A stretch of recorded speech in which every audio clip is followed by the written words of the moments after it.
ನಾವು ಪ್ರತಿದಿನ ಪ್ರಾರ್ಥಿಸುವಾಗ ದೇವರಿಗೆ ಒಂದು ದೊಡ್ಡ ಪಟ್ಟಿಯನ್ನು ಕೊಡ್ತೇವೆ. ದೇವರೇ, ಅದು ಬೇಕು, ಇದು ಬೇಕು, ನನಗೆ ಈ ವಸ್ತುವನ್ನು ನನಗೆ ಕೊಡು, ಮತ್ತು ಆ ಸಮಸ್ಯೆಯಿಂದ ನನಗೆ ಬಗೆಹರಿಸು, ನನಗಿಷ್ಟೊಂದು ತೊಂದರೆ ಇದೆ ಎಂಬುದಾಗಿ. ಆದರೆ ಇಂದು ನಾವು ದೇವರಿಗಿಂತ ಏನನ್ನೂ ಬೇಡುವುದಿಲ್ಲ, ಬದಲಾಗಿ ಕೇವಲ ಆತನನ್ನು ಮಾತ್ರ ನಾವು ಸ್ತುತಿಸುತ್ತೇವೆ ಎಂಬುದಾಗಿ ಇಂದಿನ ನಮ್ಮ ಧ್ಯಾನದ ವಿಷಯ ಕೃತಜ್ಞತೆ ಮತ್ತು ಸ್ತುತಿ. ಕೀರ್ತನೆಗಳು 118, 24ನೇ ವಚನ.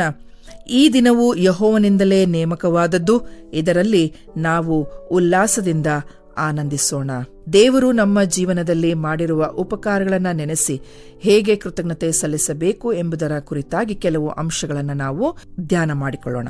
ಮೊದಲನೇದಾಗಿ, ಉಸಿರಾಡುತ್ತಿರುವ ಪ್ರತಿಯೊಂದು ಕ್ಷಣವೂ ದೇವರ ಉಡುಗೊರೆಯಾಗಿದೆ. ನಾವು ಬೆಳಗ್ಗೆ ಎದ್ದ ತಕ್ಷಣ ನಿನ್ನೆಯ ಕಷ್ಟಗಳನ್ನು ನೆನಪಿಸಿಕೊಳ್ತೇವೆ, ಆದರೆ ಈ ದಿನ ನಮಗೆ ಸಿಕ್ಕಿರುವುದೇ ಒಂದು ದೊಡ್ಡ ಉಡುಗೊರೆ ಎಂಬುದಾಗಿ ನಾವು ದೇವರಿಗೆ ಕೃತಜ್ಞತಾ ಸ್ತೋತ್ರವನ್ನ ಸಲ್ಲಿಸ್ತೇವ. ಕೀರ್ತನೆ 156ರಲ್ಲಿ, ಶ್ವಾಸವಿರುವುದೆಲ್ಲವೂ ಯೆಹೋವನನ್ನು ಸ್ತುತಿಸಲಿ, ಯಾಹುವಿಗೆ ಸ್ತೋತ್ರ. ಪ್ರತಿದಿನ ಬೆಳಗ್ಗೆ ಎದ್ದಾಗ ಯಾರಾದ್ರೂ ನಿಮಗೆ ಒಂದು ಸುಂದರವಾದ ಉಡುಗೊರೆಯನ್ನ ಕೊಟ್ರೆ ನಿಮಗೆಷ್ಟು ಸಂತೋಷ ಆಗ್ತದೆ ಅಲ್ಲ? ದೇವರು ಇಂದು ನಮಗೆ ಕೊಟ್ಟಿರುವ ಅತ್ಯಮೂಲ್ಯವಾದಂತಹ ಒಂದು ಉಡುಗೊರೆಯೇ ಈ ದಿನ. ಎಷ್ಟೋ ಜನರು ನಿನ್ನೆ ರಾತ್ರಿ ಮಲಗಿದವರು ಇಂದು ಬೆಳಗ್ಗೆ ಏಳಿಲ್ಲ, ಆದರೆ ನಮ್ಮ ಹೃದಯ ಇನ್ನೂ ಉಸಿರಾಡ್ತಾ ಇದೆ, ನಾವು ಇನ್ನೂ ಉಸಿರಾಡ್ತಾ ಇದ್ದೇವೆ.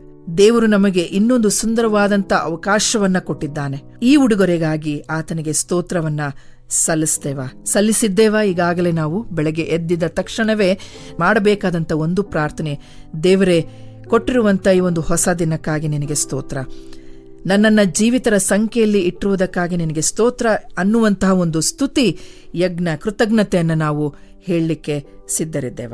ಎರಡನೇ ಅಂಶ, ಉಪಕಾರಗಳನ್ನ ಮರೆಯದಿರುವುದು. ನಮ್ಮ ಬಳಿ ಇಲ್ಲದ ಒಂದು ವಸ್ತುಗಳ ಬಗ್ಗೆ ಚಿಂತಿಸ್ತಾ ದೇವರು ಈಗಾಗಲೇ ನಮಗೆ ಕೊಟ್ಟಿರುವ ಆಶೀರ್ವಾದಗಳನ್ನ ನಾವು ಮರೆತು ಹೋಗ್ಬಿಡ್ತೇವೆ.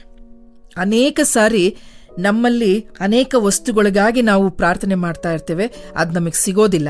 ಆದರೆ ನಮಗೆ ಸಿಕ್ಕಿರುವಂತಹ ಆಶೀರ್ವಾದಗಳಿಗಾಗಿ ನಾವು ದೇವರಿಗೆ ಕೃತಜ್ಞತೆಯನ್ನ ಸಲ್ಲಿಸಲಿಕ್ಕೆ ನಾವು ಮರೆತು ಬಿಡ್ತೇವೆ. ಕೀರ್ತನೆ 103, 2ನೇ ವಚನ, ನನ್ನ ಮನವೇ ಯೆಹೋವನನ್ನು ಕೊಂಡಾಡು, ಆತನ ಉಪಕಾರಗಳಲ್ಲಿ ಒಂದನ್ನೂ ಮರೆಯಬೇಡ. ಉದಾಹರಣೆಗಾಗಿ ಒಂದು ದೊಡ್ಡ ಒಂದು ಬಿಳಿ ಬಣ್ಣದ ಒಂದು ಬೋರ್ಡ್ ಮಧ್ಯದಲ್ಲಿ ಒಂದು ಸಣ್ಣ ಕಪ್ಪು ಚುಕ್ಕೆ ಇದ್ರೆ ಜನರ ಕಣ್ಣು ಮೊದಲು ಆ ಕಪ್ಪು ಚುಕ್ಕೆ ಮೇಲೆ ಹೋಗ್ತದೆ, ಆ ದೊಡ್ಡ ಬಿಳಿ ಬೋರ್ಡ್ ಕಾಣೋದಿಲ್ಲ. ನಮ್ಮ ಜೀವನವೂ ಹಾಗೆ.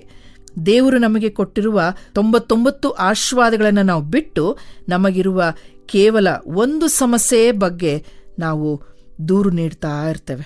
ಇಂದು ಆ ಕಪ್ಪು ಚುಕ್ಕೆಯ ಮೇಲೆ ಗಮನ ಹರಿಸುವುದನ್ನು ಬಿಟ್ಟು ಬಿಡಬೇಕು.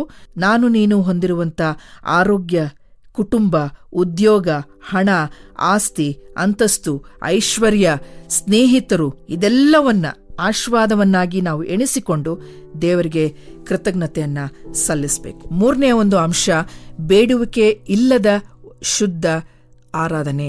ದೇವರ ಬಳಿ ಕೇವಲ ನಮ್ಮ ಅಗತ್ಯತೆಗಳಿಗಾಗಿ ನಾವು ಹೋಗ್ತೇವೆ ಹೊರತು ಆತನು ನಮಗೆ ಮಾಡಿರುವ ಒಳ್ಳೆಯ ಒಂದು ಕಾರ್ಯಗಳನ್ನ ಶುದ್ಧ ಮನಸ್ಸಿನಿಂದ ಆತನನ್ನ ಆರಾಧಿಸುವಂಥದ್ದು ನಿಜವಾದಂತ ಸಂತೋಷವನ್ನ ತರ್ತದೆ ಅನ್ನುವಂಥದ್ದನ್ನೇ ನಾವು ಮರೆತು ಬಿಟ್ಟಿದ್ದೇವೆ. ಅಂದ್ರೆ ಬರೇ ನಮ್ಮ ಬೇಡಿಕೆಗಳನ್ನ ಹೊಂದಿಕೊಳ್ಳಲಿಕ್ಕೆ ನಾವು ಆತನ ಸನ್ನಿಧಾನದಲ್ಲಿ ಹೋಗ್ತೇವೆ, ಆದರೆ ಶುದ್ಧ ಮನಸ್ಸಿನಿಂದ ನಾವು ಯಾವತ್ತಾದ್ರೂ ದೇವರಿಗೆ ನಾವು ಆರಾಧನೆಯನ್ನ ಸಲ್ಲಿಸಿದ್ದೇವ? ಯಾವ ಒಂದು ಬೇಡಿಕೆ ಇಲ್ಲದೆ ದೇವರಿಗೆ ನಾವು ಆರಾಧನೆಯನ್ನ ಸಲ್ಲಿಸಬೇಕು. ಕೀರ್ತನೆ 118, 24ರಲ್ಲಿ, ಈ ದಿನವೂ ಯೆಹೋವನಿಂದಲೇ ನೇಮಕವಾದದ್ದು, ಇದರಲ್ಲಿ ನಾವು ಉಲ್ಲಾಸದಿಂದ ಆನಂದಿಸೋಣ.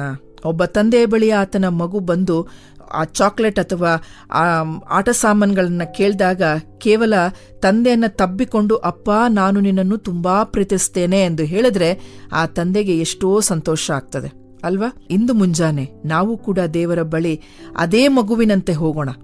ದೇವರೇ, ನನಗೆ ಇಂದು ಏನೂ ಬೇಡ, ನೀನು ಮಾತ್ರ ನನಗೆ ಸಾಕು. ನೀನು ನನ್ನ ಜೀವನದಲ್ಲಿ ಇಷ್ಟೆಲ್ಲ ಅದ್ಭುತಗಳನ್ನ ಮಾಡಿದ್ದೀಯಲ್ಲ, ಅದಕ್ಕಾಗಿ ಸ್ತೋತ್ರ ಎಂಬುದಾಗಿ ಹೇಳೋಣ. ದೇವರು ಈ ವಾಕ್ಯಗಳನ್ನು ಆಶೀರ್ವಾದ ಮಾಡಲಿ. ಆಮೇನ್. ಈ ಕಾರ್ಯಕ್ರಮದ ಬಗ್ಗೆ ನಿಮ್ಮ ಅಭಿಪ್ರಾಯ, ಸಲಹೆಗಳು ಹಾಗೂ ಯಾವುದೇ ಪ್ರಾರ್ಥನಾ ಮನವಿಗಳಿದ್ದಲ್ಲಿ ನಮ್ಮ ದೂರವಾಣಿ ಸಂಖ್ಯೆಗೆ ನೀವು ಕರೆ ಮಾಡಬಹುದು. ನಮ್ಮ ದೂರವಾಣಿ ಸಂಖ್ಯೆ 996026065453. ನಿಮ್ಮ ಅಭಿಪ್ರಾಯಗಳನ್ನು ಇಮೇಲ್ ಮೂಲಕವೂ ನಮಗೆ ತಿಳಿಸಬಹುದು. ನಮ್ಮ ಇಮೇಲ್ ID info@fibaonline.org. ವಂದನೆಗಳು.